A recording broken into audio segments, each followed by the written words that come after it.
Bonjour et bienvenue pour notre tour d'horizon géopolitique, économique et boursier du mercredi 21 janvier. Je cite la date, je la répète, oui, nous sommes à J-1. Demain, la BCE va annoncer son grand shoot, le méga coup de bazooka que l'on nous promet depuis juillet 2012. Oui, ça va être faramineux. Parce que si ça ne l'est pas, eh bien les marchés seront effectivement fortement déçus. Alors les chiffres circulent, un quantitative easing de 500 milliards, 600 milliards par an. Tiens, pourquoi pas viser au milieu, genre 550 milliards. Ce chiffre ne vous dit rien? Eh bien si, c'est exactement ce que la Banque centrale du Japon injecte chaque année depuis qu'elle a musclé son quantitative easing illimité éternel. Oui, la Banque centrale du Japon émet 45 milliards d'équivalents euros par mois. Et si la BCE en fait autant pour un continent qui représente 3 fois le PIB du Japon, alors imaginez les effets extraordinaires que cela va avoir. Oui. Le QE japonais, depuis qu'il a été mis en place, n'a eu aucun impact sur la croissance qui est aujourd'hui. On nous l'annonce à plus 0,1. Allez savoir si elle n'est pas de 0. L'inflation au Japon, on l'attendait à 2, à plus 2 en mars 2014. Nous sommes aujourd'hui à 0, voire peut-être moins quelque chose. QE massif pour le Japon qui ne donne aucun résultat.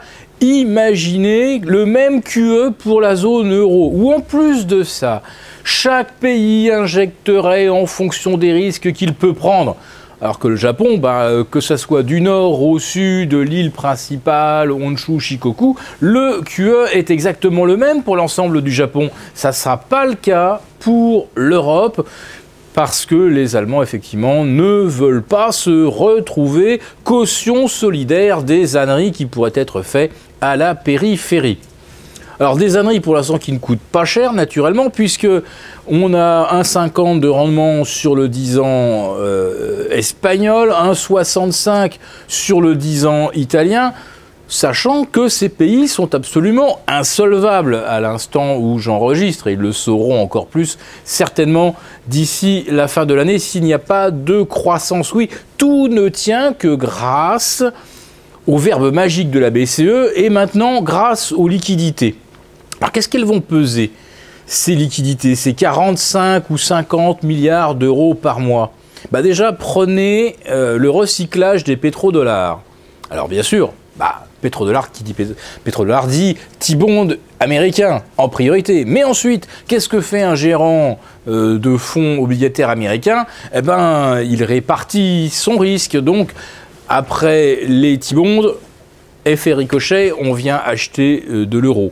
Donc, beaucoup moins de pétrodollars à recycler, ça veut dire beaucoup moins de refinancement pour l'économie américaine et l'économie européenne. Deuxième chose, la Suisse, elle a cessé d'acheter des eurobonds et notamment des OAT. La Banque centrale suisse a accumulé 240 milliards d'emprunts libellés en euros, dont peut-être la moitié sous forme d'OAT. Qu'est-ce que va faire la Banque suisse aujourd'hui de ce stock? Eh bien, comme elle a commencé à acheter pour défendre la parité 1,20 en septembre 2011, sachez que la Banque centrale suisse a fait une plus-value de pratiquement 50% sur la valeur nominale de son portefeuille d'obligations européennes. Alors certes, la semaine dernière, elle perd 20%, grosso modo, sur la valeur par effet de change, mais enfin, vu les plus-values accumulée depuis 2011, elle n'est pas perdante. Pourquoi se gênerait-elle pour prendre ses bénéfices et éviter effectivement de se retrouver véritablement dans le rouge? Donc heureusement finalement que la BCE va effectivement injecter de l'argent, parce que là véritablement il va y en avoir besoin, ne serait-ce que pour stabiliser la situation. C'est pas du tout pour relancer l'inflation. De toute façon, c'est bien que ça ne marche pas, ni relancer la croissance. Maintenant, un petit mot quand même des prévisions de Jan Hatzius, le stratège en chef de Goldman Sachs. Eh bien, la croissance, ne cherchez pas, l'année prochaine, elle sera, enfin plutôt cette année, elle sera aux États-Unis 3,3% de croissance contre 2,3% en 2014. Grâce à quel miracle? Ah bah écoutez ça, je vous promets. Je vais chercher comment les États-Unis vont faire 3,3% de croissance et dès que j'ai la réponse, je vous reviens. Parce qu'en Europe, malgré le quantitative easing qui est annoncé dans la presse partout depuis des mois, eh bien, la croissance, elle va passer de plus 0,8 à plus 0,9. Merci la BCE pour ce magnifique coup de bazooka, ce coup de booster monétaire qui ne sert strictement à rien déjà dans les prévisions de Goldman Sachs. En ce qui concerne le Japon, eh bien, on était à plus 0,1%. On va atteindre peut-être 0,9% à fin 2015. Et la Banque centrale du Japon, ce matin, nous annonce que la croissance sera de 2% à l'horizon mars 2016.